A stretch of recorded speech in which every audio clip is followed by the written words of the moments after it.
નમસ્કાર મિત્રો, શિયાળાના ઋતુમાં પણ ઓબાને મોર આવવાનું ચાલુ છે. આ ઓબાને વાય અમને 4 મહિના થયા છે અને ઓબાને મોર આવવાનું ચાલુ થઈ ગયું છે. એટલે મારા બધા ખેડૂત મિત્રોને મારી નમ્ર વિનંતી છે કે તમે ઓબાની ખેતી કરો, અને ઓબાની ખેતીમાં બહુ સરસ અમને પણ જોવા મળ્યું છે. આ ખેતી અમે પહેલાં કરેલી નથી, છતાં પણ અમે પહેલી વાર કરી છે, પણ એનું બહુ સરસ રિઝલ્ટ અમને મળ્યું છે.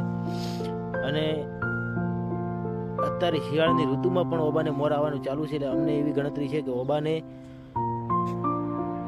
15-20 દિવસમાં કેરી આવવાનું ચાલુ થઈ જશે. આ ઓબા બહુ નાના છે, પણ કેરીઓ આવવાનું ચાલુ થઈ જશે એવી અમને આશા છે. અને આ કેરી અમે કોઈ વેચવા માટે વાયા નથી, અમે ખાલી ટેસ્ટ મારવા વાયા હતા કે આ ઓબા કેવા થાય છે. આ કોઈ બી જમીનમાં થાય છે, એવું નથી હોતું કે કોઈ ચીકણી માટી હોય ને આ ઓબા થાય. આ ઓબા તમે મરુડ જમી હોય, રેતાળ જમી હોય, કઈ પણ જમીનમાં તમે આ ઓબાનું વાવેતર કરી શકો છો.